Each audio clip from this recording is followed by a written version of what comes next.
All right, welcome to the report on public credit, looking at Alexander Hamilton still. Um, Before we get into the specifics of public credit, it's important to keep in mind where he feels that the authority of the federal government comes from in shaping the economy.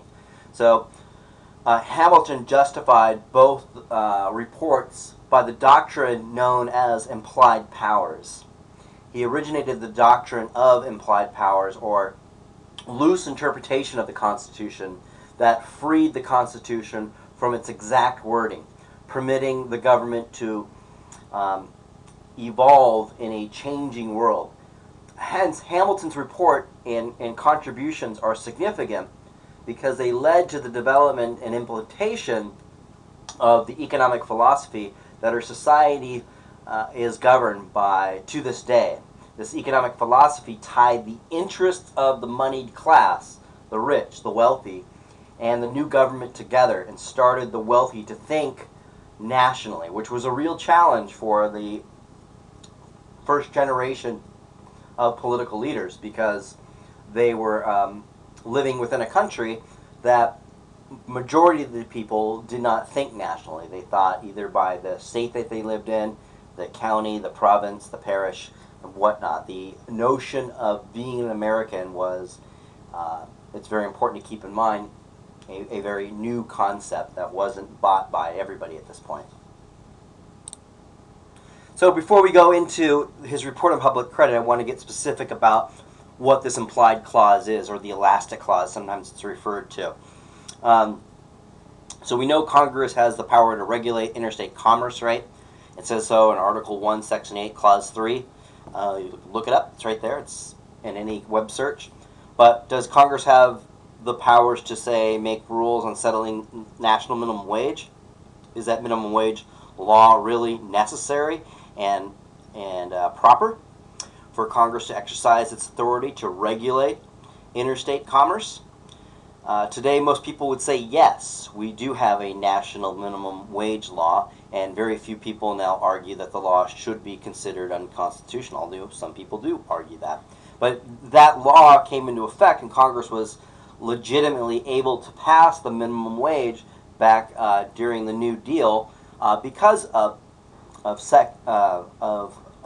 Article 1, Section 8, Clause 18 of the Constitution, giving the Congress the authority to make all laws which shall be necessary and proper for carrying into execution the foregoing powers and all other powers vested by the Constitution and the government of the United States or in any department of or officer thereof. It's kind of a catch-all, and basically a revelation too of the foresight of the framers of the Constitution, realizing that they didn't have all of the facilities to know the future, and if they wanted the Constitution to work, they had to give this really blank kind of general description of what Congress could do within the federal government.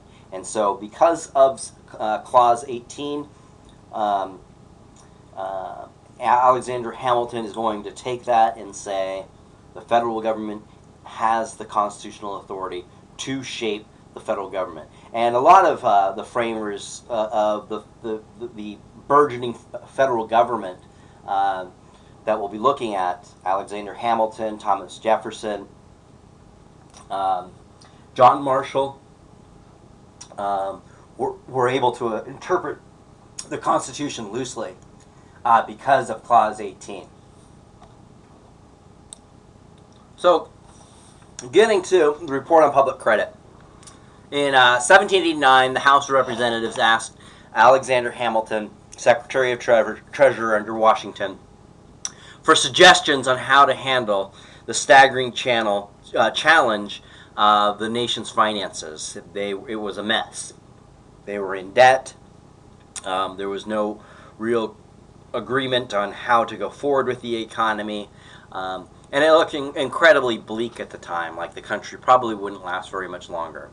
Hamilton responded with 3 reports within 2 years.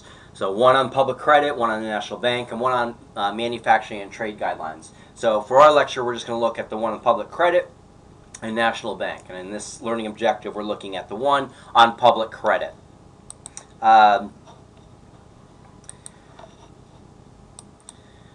So Hamilton's report on public credit contained two major recommendations covering funding and the first on funding and then on assumptions.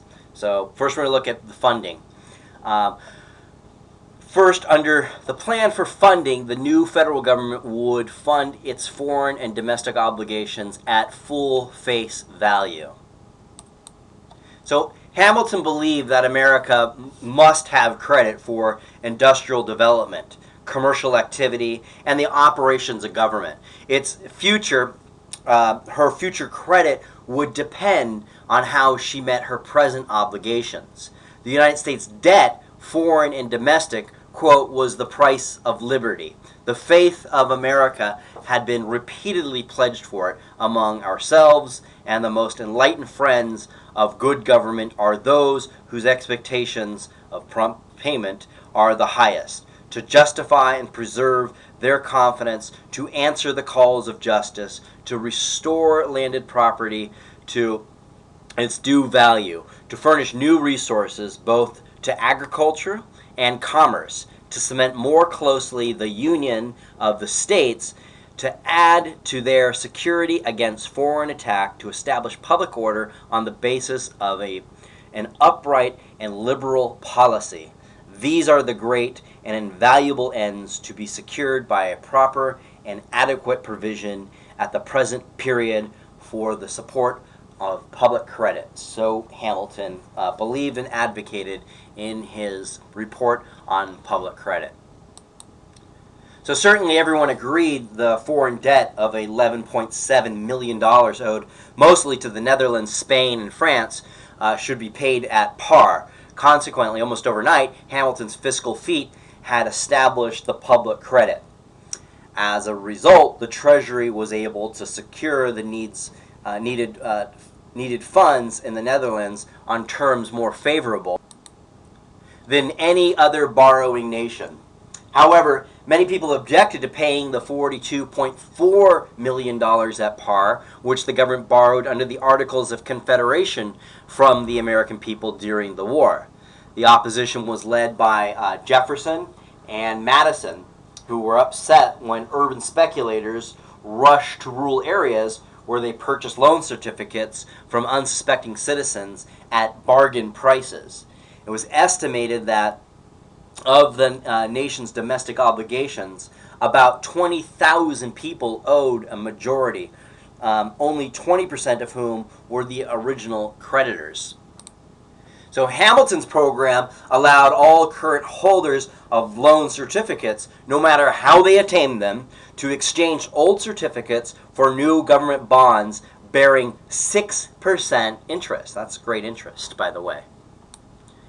So Madison was concerned about the citizens and soldiers who, because of financial hardship, were compelled to sell their certificates at rock-bottom prices. Why should wealthy speculators now profit from their hardship?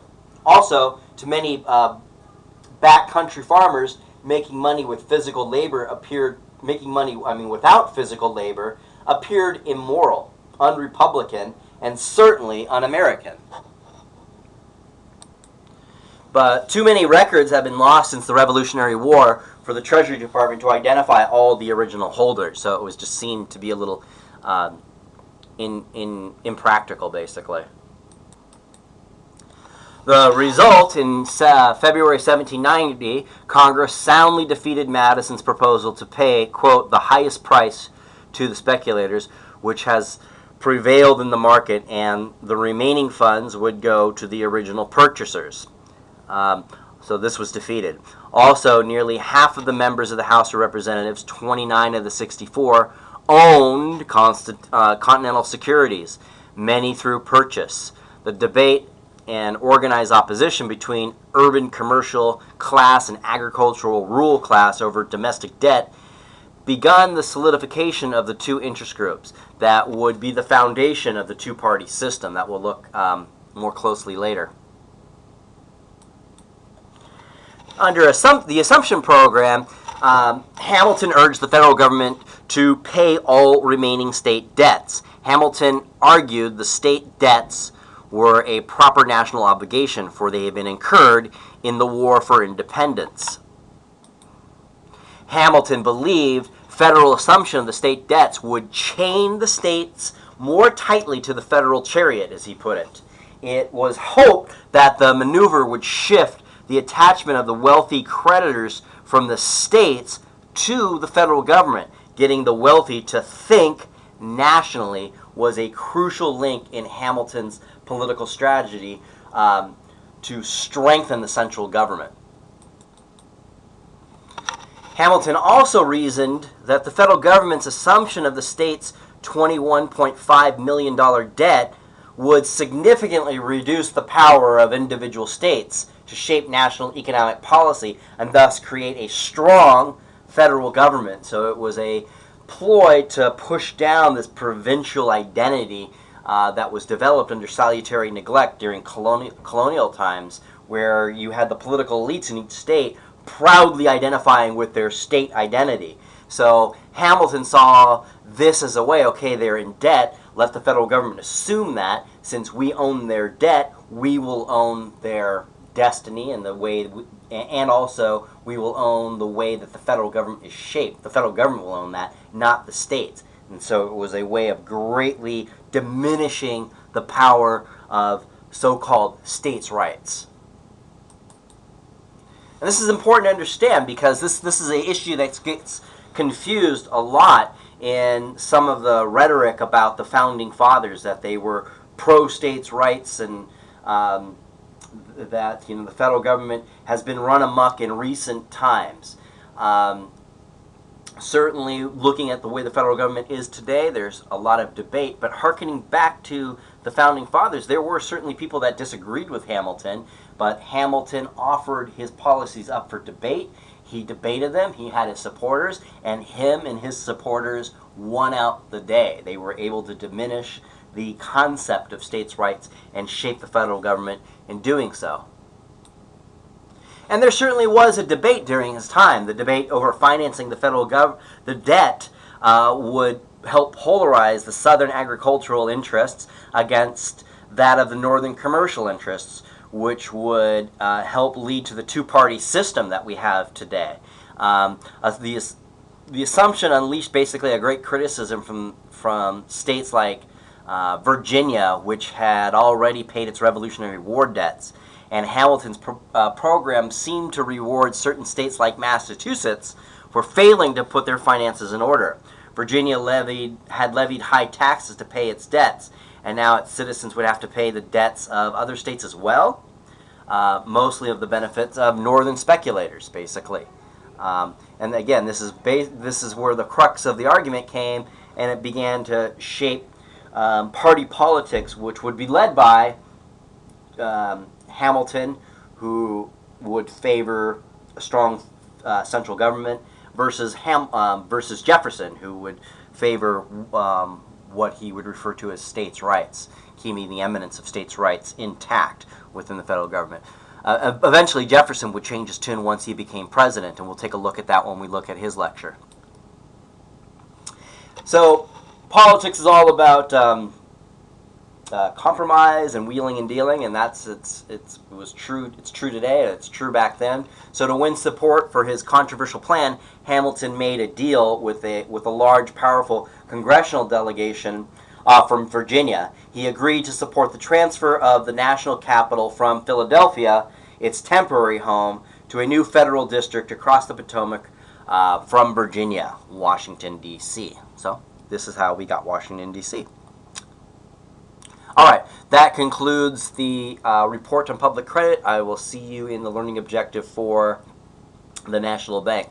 Toodaloo.